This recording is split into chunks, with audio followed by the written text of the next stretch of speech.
ಕಾರೊಂದು ಚಾಲಕನ ನಿಯಂತ್ರಣ ತಪ್ಪಿ ರಸ್ತೆ ವಿಭಜಕಕ್ಕೆ ಡಿಕ್ಕಿ ಹೊಡೆದು ಜಖಂಗೊಂಡ ಘಟನೆ ಕಾರ್ಕಳ ಮೂಡುಬಿದಿರೆ ರಾಷ್ಟ್ರೀಯ ಹೆದ್ದಾರಿಯ ಬನ್ನಡ್ಕ ಕೆಸರುಗದ್ದೆ ಮಾರ್ಗದಲ್ಲಿ ನಡೆದಿದೆ.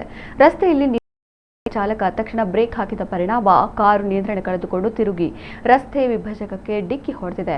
ಅಪಘಾತದ ರಭಸಕ್ಕೆ ಕಾರಿನ ಮುಂಭಾಗ ಭಾಗಶಃ ಹಾನಿಯಾಗಿದ್ದು ಯಾವುದೇ ಪ್ರಾಣಾಪಾಯ ಸಂಭವಿಸಿಲ್ಲ. ಆದರೆ ಈ ಮಾರ್ಗದಲ್ಲಿ ನಿರಂತರವಾಗಿ ಅಪಘಾತಗಳು ಸಂಭವಿಸುತ್ತಿರುವುದು ವಾಹನ ಸವಾರರಲ್ಲಿ ಆತಂಕ ಮೂಡಿಸಿದೆ.